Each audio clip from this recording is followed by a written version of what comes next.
My parents gave me away to my grandma at 14, calling me a freak because of my illnesses. When I was a kid, I was diagnosed with epilepsy pretty early on. It was a real challenge, not just because of the condition itself, but because my parents were emotionally and psychologically unprepared to handle it. They started treating me like some kind of sick kid they couldn't deal with. I think I was about 7 when I first noticed they treated me differently from my brother, who's 3 years older. They were much kinder to him, probably because he was easier to manage. But epilepsy wasn't the only issue. At 8, I was also diagnosed with dyslexia and severe ADHD. It's no surprise that this was a heavy burden for my parents. But they chose to have kids. They should have been ready for whatever came with that. I believe they assumed I'd be perfectly healthy like my brother. When I wasn't, they had no choice but to deal with me, and they made sure I knew how much they resented it. It was awful. My childhood wasn't happy or even normal like most kids. It wasn't just the illnesses, it was my parents. Honestly, most of my problems stemmed from them, not my conditions. Their reactions and the way they treated me were what really hurt. They always made me feel like an outsider in my own family. I never felt like I belonged, and they went out of their way to make me feel unwanted, like a burden. When I walked into a room, conversations would stop, and everyone would freeze, as if my presence ruined everything. I noticed this before I was even 10, and it only got worse as I grew up. My mental health was fragile. I couldn't handle their treatment, and by my teenage years, I started acting out. I think the mix of hormones, an unhappy childhood, and living in a home where I was never wanted just broke me. I rebelled. I stopped trying in school and deliberately failed my classes because I was so angry at my parents for how they treated me. I became stubborn, disobedient, and outright rude to everyone. I pushed away friends, even though I knew I was wrong. I was so miserable I didn't know how else to get my parents' attention. But even then, they didn't seem to care. Whenever the school called them because I broke rules or misbehaved, they'd just sigh in disappointment without even bothering to scold me. It drove me crazy, and I hated being around them. At home, I'd throw tantrums to get their attention, but they'd ignore me completely, talking to each other as if I wasn't there. They'd say I was causing a scene, roll their eyes, and tell me to act normal. That was the most I ever got from them, and it broke my heart. When I turned 14, I broke a major school rule, deciding to go all out. I brought a pack of cigarettes to school and started smoking right in the middle of class. When the teacher told me to stop and leave, I flipped him off. That was the last straw. I'd been a troublemaker before, but I always avoided serious consequences because my parents told everyone I was a problem child who needed special patience. But after this incident, there was no going back. I got expelled, and that was the only time my parents truly got angry with me. That day, they crushed me with words I don't think I'll ever forget or forgive. They didn't say anything I didn't already know, but hearing it out loud was devastating. They said they regretted having me and would have terminated the pregnancy if they'd known I'd turn out to be such a messed up kid. They called me a burden on the family and said they were better off with just one son. Now, they were going to do whatever it took to get rid of me so I'd never bother them again. They grounded me for a week, locking me in my room. I wasn't allowed out except to use the bathroom, and they brought food to my door. I couldn't go anywhere or talk to anyone. I was utterly miserable, feeling like a prisoner in solitary confinement, but worse, because it was my own parents doing this. I don't think I committed some heinous crime. I was acting out, and in my mind, it was a result of their mistakes. They never gave me the attention I craved or needed. I was a kid, and they were supposed to be good parents. They messed it up. I'll admit dealing with my conditions wasn't easy, but they should have been more attentive. They should have thought it through before having a child. Either way, after that week of punishment, I finally learned what they meant when they said I wouldn't be part of their family anymore. One day, out of the blue, they told me to pack my things and get in the car. While I waited in the car, my brother and mom packed my stuff. About an hour later, everything was ready, and we hit the road. The route felt familiar, and soon I realized we were heading to my grandma's house, my dad's mom. I thought maybe they wanted me to stay there for a couple of weeks to cool off. I knew grandma was strict but also treated me much better than my parents. I didn't think it would be a punishment. But when we arrived, I realized it wasn't temporary. They were leaving me with her to raise me because they didn't want me anymore. That's what they spent that week doing, convincing grandma to take me in. When we got to her house, they unloaded my stuff, left it at the door, and told me to carry it inside. They said this was my new home and that they didn't want any contact with me, especially after what I'd done. They claimed I'd tried my hardest to ruin their reputation, but now I'd crossed a line, and there was no going back. Standing at the door, I begged them not to do this. Despite everything, I still wanted a relationship with them. I don't even know why, maybe because I was 14 and desperately wanted to feel part of my family. It was hard to accept they were abandoning me. I was also worried grandma might not be able to care for me, which is why it took her a week to agree. She was over 60, and I knew she loved me, but I wasn't sure she wanted to take me in. It felt like I was going from being a burden to my parents to a burden to her. I didn't want to disappoint Grandma. Even before, when I visited and she heard about my behavior at home or school, she'd get upset but always encouraged me, saying she knew I was strong. She'd try to convince me my parents would come around if I behaved better and believed in myself. That was another reason I didn't want to move in with her. I was scared she'd end up hating me like my parents did. I couldn't lose her too. It was all so confusing.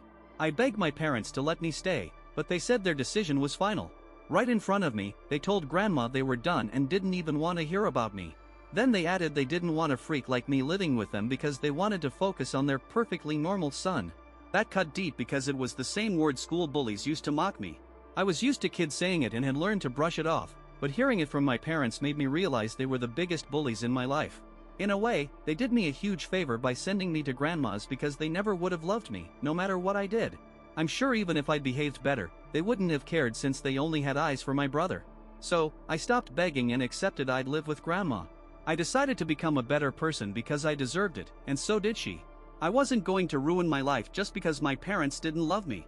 After my parents left, Grandma and I sat down to talk, and it was a conversation I desperately needed. She was honest, she loved me but wasn't entirely ready to take me in and had serious doubts. She'd heard from my dad about my behavior and worried that, at her age, she might not be able to handle a problem child like me. She knew I needed help but wasn't sure she could provide the right environment for me to grow. That's why it took her a week to decide. But when my dad told her he'd punished me by locking me in my room for a week while she deliberated, she realized her son wasn't the right person to raise me. She apologized for not stepping in sooner. She was a widow with limited means, so she hesitated about taking on the responsibility. But learning how badly my parents treated me made her understand why I acted out. She wanted to give me a chance to do better, unlike my parents. She told me to see it as an opportunity, and that's exactly what I did. I apologized for my past behavior and forgave her for not intervening earlier, even though she knew how my parents treated me. We agreed to leave the past behind and work together for a better future. I'll always be grateful to Grandma for everything she did. I truly believe I wouldn't be who I am today without her. After that day, I turned my life around with her help. Moving in with her, I made a conscious effort to improve in everything I did. She supported me, helped me, and created an environment where I could grow and succeed. She found tutors to help with my studies and enrolled me in a private school where teachers understood my needs and didn't treat me like just another kid. Unlike my parents, she didn't use my conditions as an excuse but ensured I got the help I needed. It worked. I graduated high school with good grades and got into college like any other kid. I achieved everything I wanted, and I owe it all to Grandma. My parents visited her occasionally but never saw me because I avoided them. Whenever they came, I'd leave the house and only return when I was sure they were gone. They didn't seem to care, and neither did I. This went on for a couple of years until Grandma had a big fight with them over the situation. She called them terrible people for not even trying to talk to me, especially as I started succeeding and they had reason to apologize. They refused to admit they'd made mistakes in raising me, insisting they were perfect parents and I was just a bad kid. They called me a rotten apple and a freak again, and Grandma snapped. She told them never to come back, and they kept their word.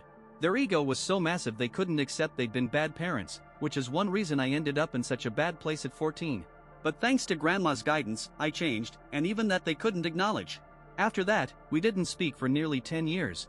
Grandma and I pretended they didn't exist. During that time, I accomplished a lot and hit many milestones, but I never talked to my parents, and they never reached out. I had social media and never blocked them. They could have messaged me but chose not to.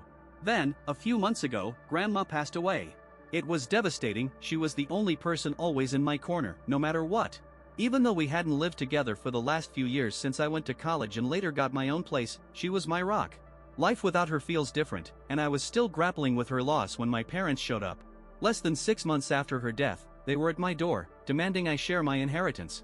Apparently, my perfectly normal brother isn't doing as well as they expected, and they need my help to fix the trouble he's in. A few days ago, they visited without him, which was surprising since he always came with them before. I agreed to talk, thinking maybe they wanted to apologize. After a few polite words and condolences, they got to the point. They said my brother got hooked on drugs in college, and it's now affecting his ability to work. I don't know why they tried to sugarcoat it, but it sounds like he has serious issues and needs help. They wanted me to share my inheritance to pay for his rehab.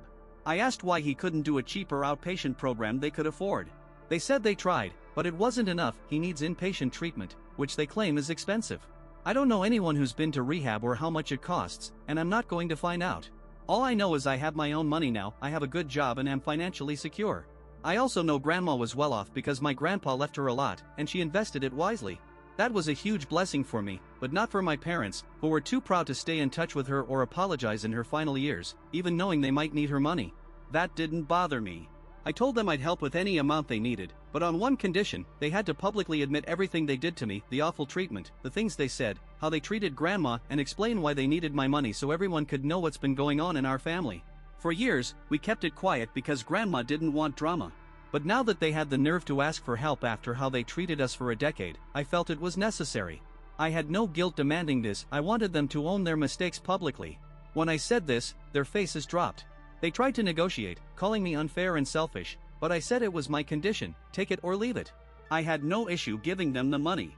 I held no grudge against my brother and didn't even resent my parents anymore, but they had to acknowledge their wrongs so I could move on. They treated me terribly, that's a fact. Plus, they were unkind to grandma, and this was her money. If they wanted it, they'd have to admit their actions. It was simple. I don't get why they reacted so strangely, but they started calling me heartless and cold, saying they never expected this from me. I told them they shouldn't expect anything after 10 years of no contact. If they wanted my help, they had to admit their mistakes and apologize. That's it, I didn't want to hear more. They left after a lot of accusations and tears, but I didn't budge. Now they're trying to change my mind, saying my brother's in bad shape and needs my help. But I don't understand why they expect me to just do something for them when they never did anything for me. Grandma and I were always on our own. They never helped us or even checked in. When grandma died, they probably wouldn't have known if I hadn't told relatives. That's how they found out about the funeral and everything else. So why should I help people who've had nothing to do with my life for a decade? Am I a bad person for telling my parents I won't help financially unless they publicly acknowledge and apologize for their mistakes? Update 1, thanks for all the comments on my original post. I'm doing okay, thank you for the concern. Losing grandma was tough, but she lived a full life, and I'm sure she had no regrets. Thanks for the support and condolences. As for my parents, they're still messaging me, but I've made it clear that unless they do what I asked, they can forget any hope of getting the inheritance.